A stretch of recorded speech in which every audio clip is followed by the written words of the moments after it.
Graça e paz do Senhor Jesus. Gênesis capítulo 35, vamos ler a palavra.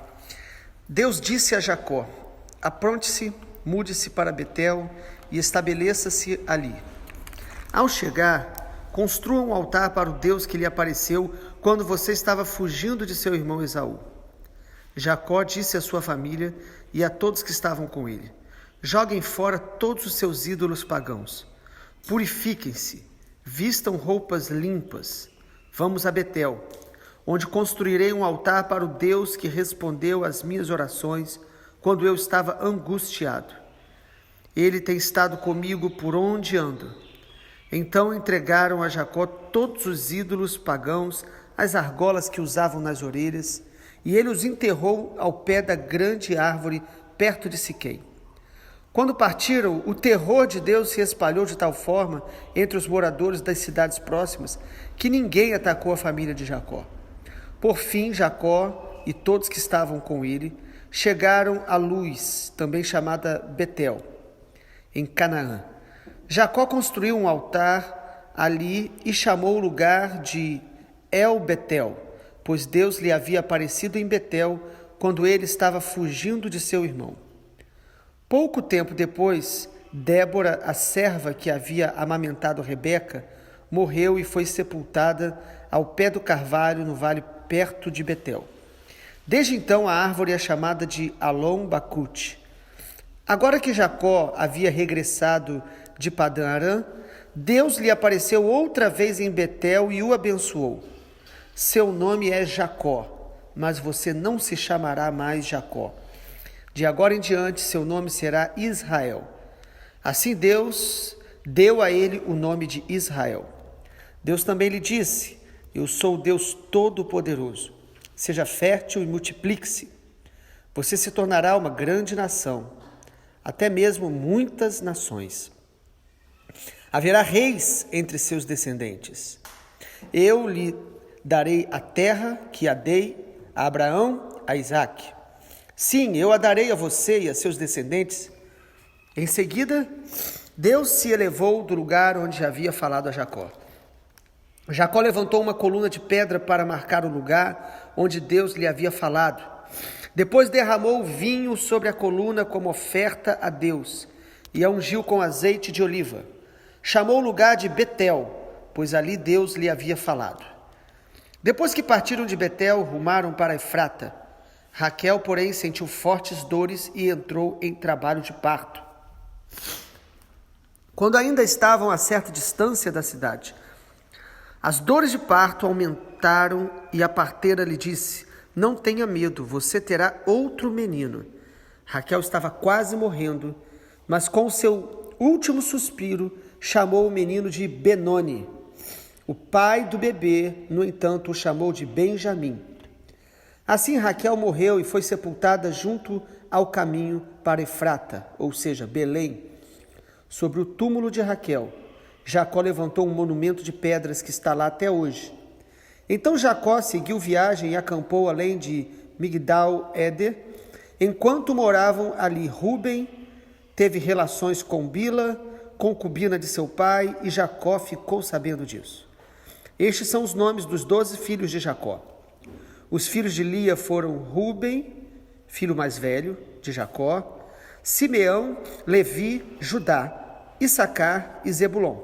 Os filhos de Raquel foram José e Benjamim. Os filhos de Bila, serva de Raquel, foram Dan e Naphtali.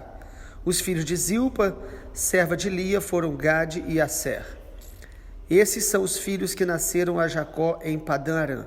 Então Jacó voltou à casa de seu pai Isaque, em Manre, perto de Quiriate-Arba, hoje chamada de Hebrom, onde Abraão e Isaque viveram como estrangeiros.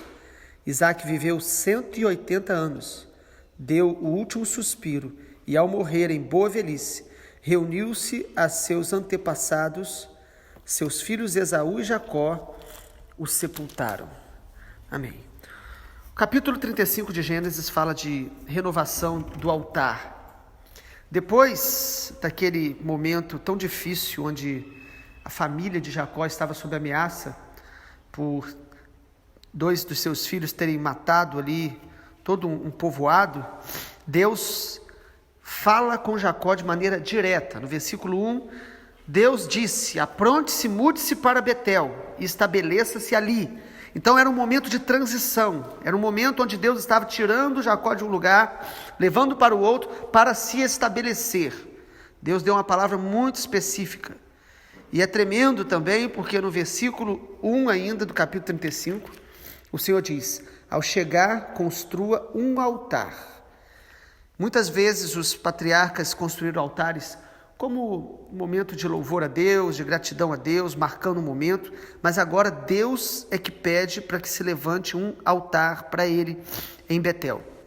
Deus está marcando uma nova etapa, uma nova transição na vida de Jacó e da sua família. Nós precisamos discernir os novos tempos de Deus na nossa vida, as novas estações, os novos momentos, onde Deus está nos pedindo algumas coisas. Senão a nossa vida com Deus se torna religiosa, apenas vivendo do passado, de experiências que a gente conta. Deus é um Deus que se revela. E aqui Deus está se revelando mais uma vez a Jacó e a sua família, dizendo: levante um altar novo para mim. Levante agora, marque esse tempo, porque eu estou começando uma etapa nova. A gente percebe a partir de agora que o foco do livro não está mais em Jacó, mas nos filhos dele.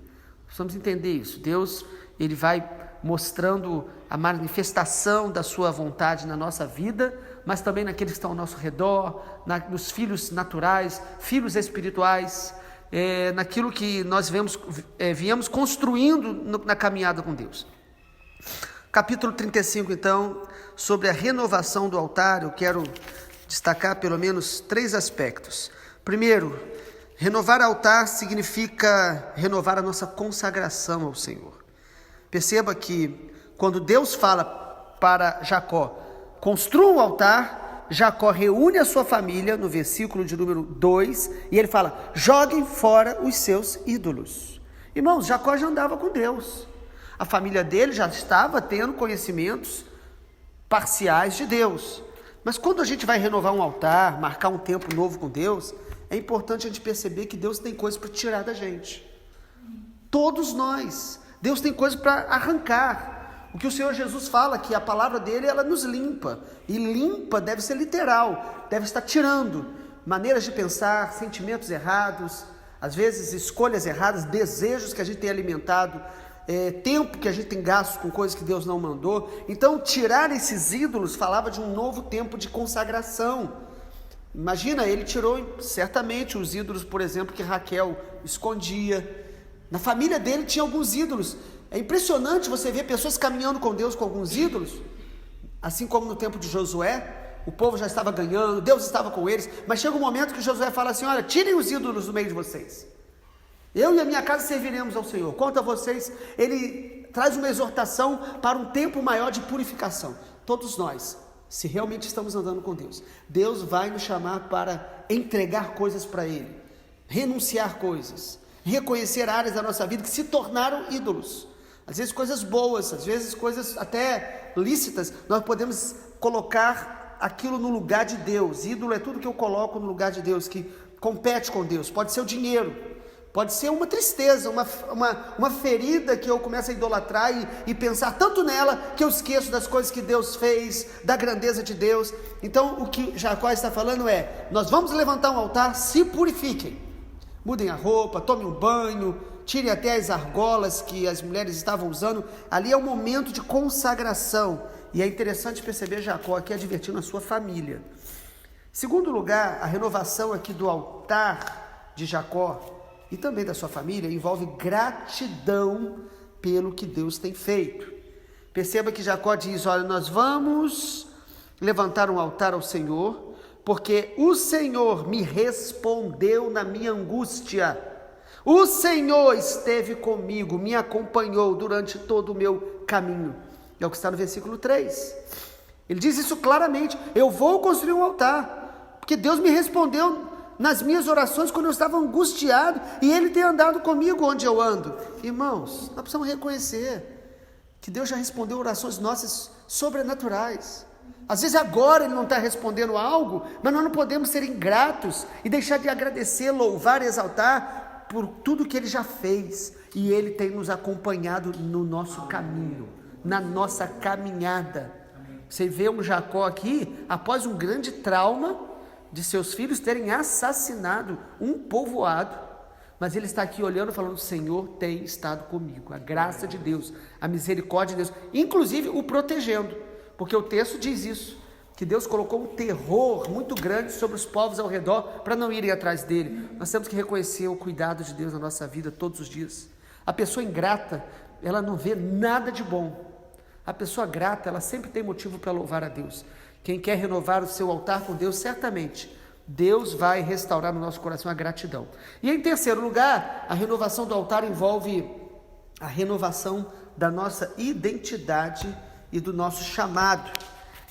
É muito precioso, porque Deus aqui fala diretamente com Jacó, no versículo de número 11.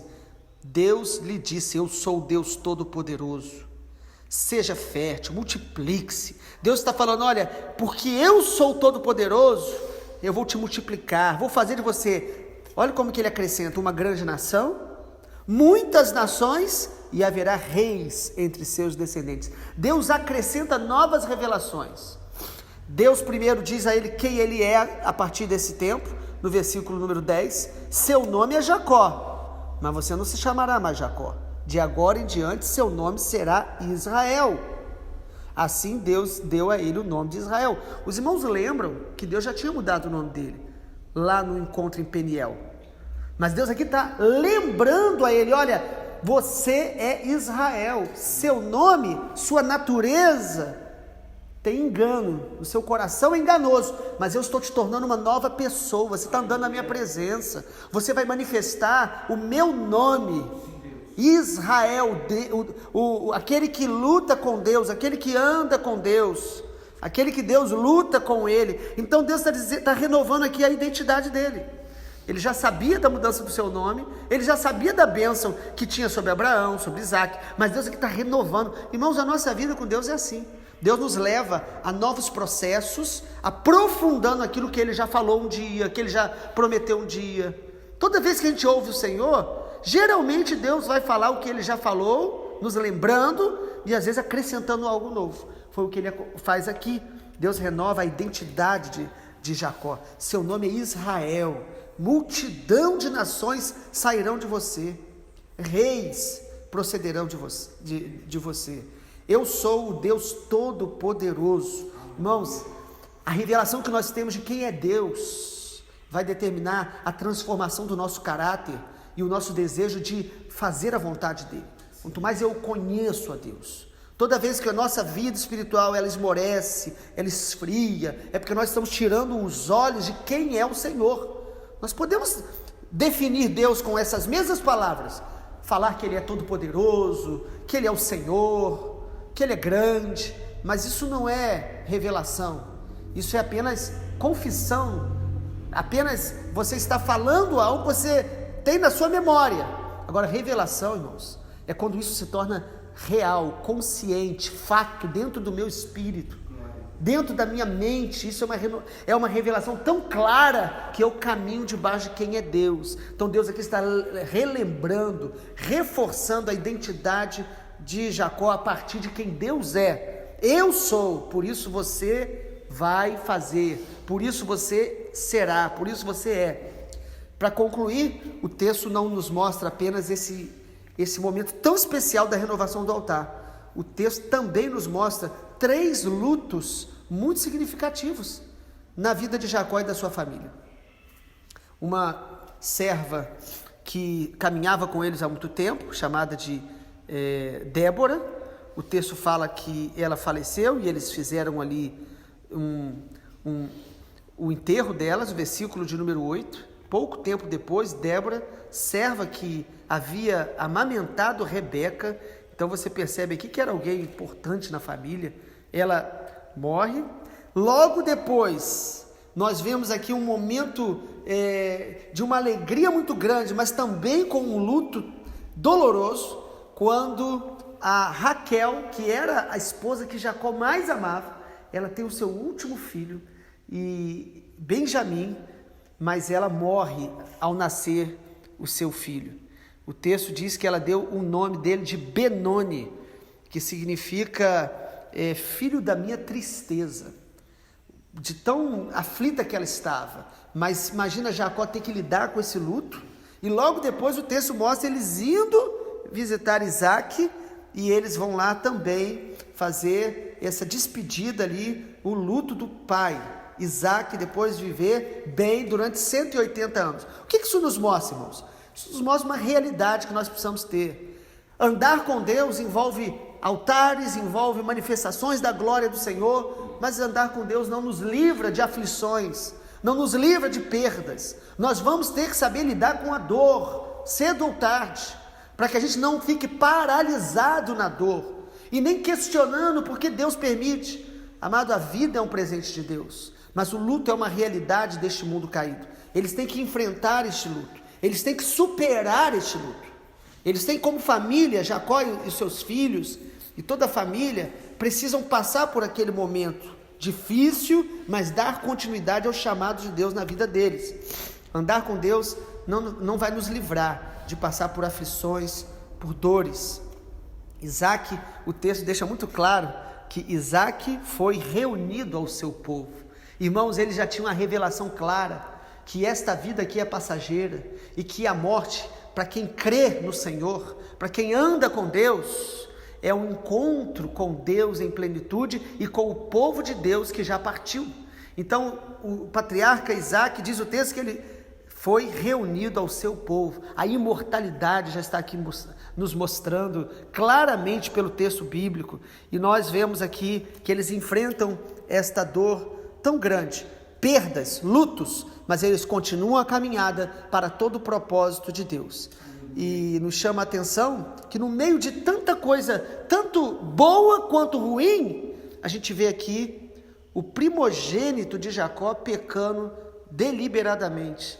Nesse mesmo ambiente, você viu aí que o filho primogênito dele, ele se envolve com uma mulher, e o texto fala isso, concubina de seu pai, no versículo 22. Rúben teve relações com Bila, concubina de seu pai, e Jacó ficou sabendo disso.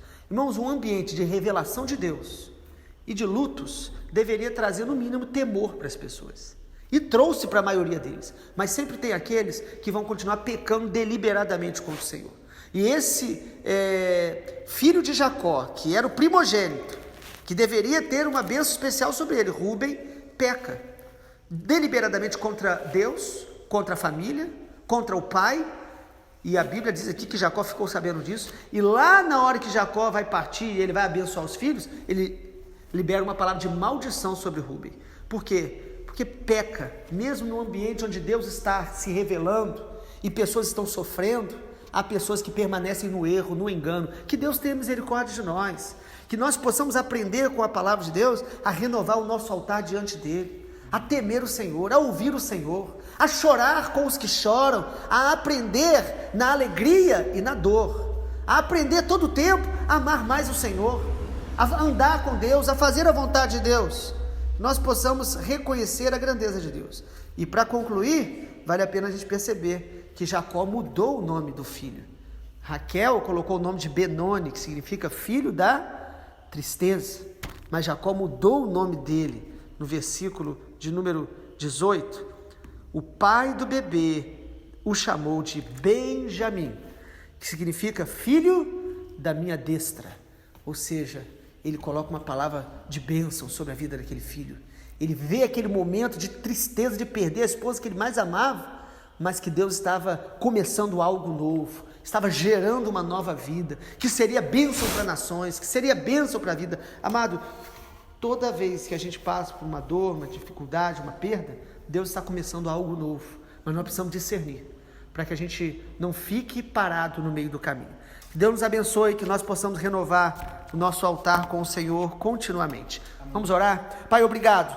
A palavra que o Senhor nos dá é lâmpada para os nossos pés, é luz para o nosso caminho. A palavra do Senhor é espírito e vida para aqueles que dela se alimentam. Eu oro para que cada um que recebe essa palavra possa abrir o coração, para que possamos sempre nos lembrar de renovar o nosso altar com o Senhor. de renovar a nossa consagração, de abandonar idolatrias, abandonar desejos maus, abandonar aquilo que está roubando a primazia do Senhor na nossa vida.